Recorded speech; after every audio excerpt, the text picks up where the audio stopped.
In what seems like a step towards damage control, the Bangladesh Army today said that it is working hand in hand with the Mohammad Yunus-led interim government.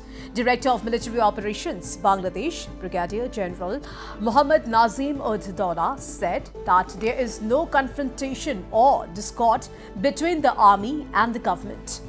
The statement comes days after Bangladesh Army Chief's strong remarks on the policies of the Mohammad Yunus government and calling for elections by December. অবশ্যই আমরা compromise করিনি border এবং যতক্ষণ পর্যন্ত আমাদের গায়ে বিন্দুমাত্র শক্তি থাকবে will never compromise that this is our country and will protect it at any cost. এই দেশের সার্বভৌমত্ব বিনষ্ট হতে পারে কোনো একটা সম্প্রদায়ের মাধ্যমে, এটা কখনোই হবে না। বাংলাদেশ মিয়ানমার বর্ডার একটা অত্যন্ত জটিল পরিস্থিতির মুখে আছে এখন। এখানে কোনো মিয়ানমারের যে সরকার যেটা আমরা বলি, যেটা তাদের সেই সরকারের অস্তিত্ব বিলীনের পথে। আরাকান আর্মি রাখাইন স্টেটটা অলমোস্ট দখল করে নিয়েছে, 85 থেকে 90% দখল করে নিয়েছে কিছু জায়গা বাদে। সো এখানে এবং আরাকান আর্মিও তো একটা অথরাইজড সংগঠন নয়। সো এই জায়গাটাতে না আছে কোনো সরকারের অস্তিত্ব সেভাবে, না আছে আরাকান আর্মিকে স্বীকৃতি দেওয়ার মতো কোনো একটা অবস্থা। সো অল টুগেদার এই মুহূর্তে বাংলাদেশ মিয়ানমারের যে বর্ডার পরিস্থিতি, নিঃসন্দেহে এটা যে কোনো সময়ের তুলনায় সংবেদনশীল। নট টু মিসইন্টারপ্রেট, আমি যখন বাংলাদেশ মিয়ানমার বর্ডার ইস্যু নিয়ে আরএসও নিয়ে কথা বলেছি, আমি কিন্তু করিডোর শব্দটা একবারও বলিনি। বলেছি আমি আপনাদেরকে, because that is a separate issue. Corridor is a separate issue.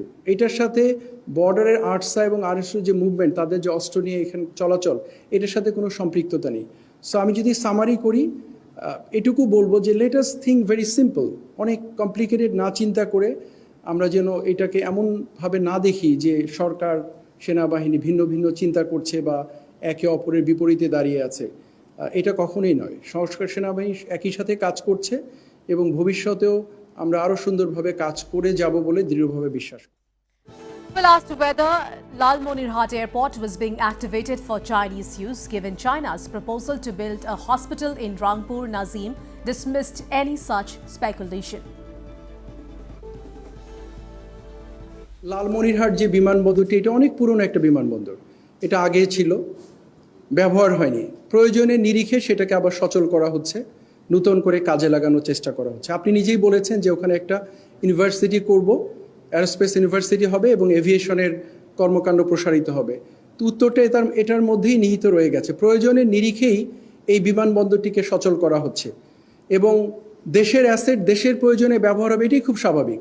এতদিন প্রয়োজন হয়নি, ব্যবহার হয়নি, এখন প্রয়োজন পড়েছে, ব্যবহার হচ্ছে এবং তার কারণে এটাকে নতুন করে সংস্কার করা হচ্ছে, কলেবর বৃদ্ধি করা হচ্ছে, সেখানে নতুন কর্মকাণ্ড পরিচালনা করা হবে। চীন এই বিমানবন্দর ব্যবহার করবে কি না, কবে ব্যবহার করবে, এ ব্যাপারে কোনো তথ্য আমার কাছে নেই। এটুকু আশ্বস্ত করতে পারি, দেশের নিরাপত্তা বিঘ্নিত হয়, দেশের স্বার্থ বিঘ্নিত হয়, এরকম কোনো কর্মকাণ্ডে কোনো দেশকে অনুমতি দেয়া বা সম্পৃক্ত করার ব্যাপারে নিশ্চয়ই সরকার ভেবে দেখবেন এবং সে ব্যাপারে পদক্ষেপ গ্রহণ করবেন। Well, the recent interest of Chinese officials in the Lalmonirhat Air Base, a World War II era facility located in Bangladesh near the India-Bangladesh border, has raised significant strategic concerns for India. Positioned just 12 to 15 kilometers from the Indian border and approximately 135 kilometers from the Siliguri corridor, often referred to as the chicken's neck due to its narrow 22-kilometer wide connecting India's northeastern states to the mainland, this development has sparked debates about China's intentions in the region. Well, the airbase, controlled by the Bangladesh Air Force but largely inactive for decades, is now at the center of a proposal by Bangladesh's interim administration led by Mohammad Yunus to revive it along with 5 other British-era airports.